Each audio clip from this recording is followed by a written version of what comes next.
إن الله اشترى من المؤمنين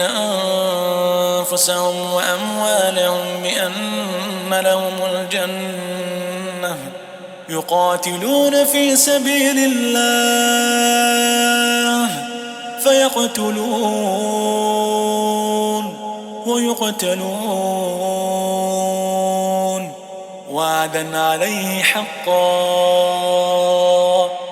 وعدا عليه حقا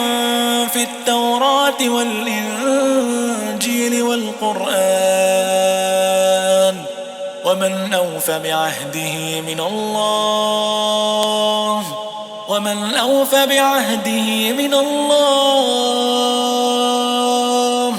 فاستبشروا ببيعكم الذي بايعتم به وذلك هو الفوز العظيم.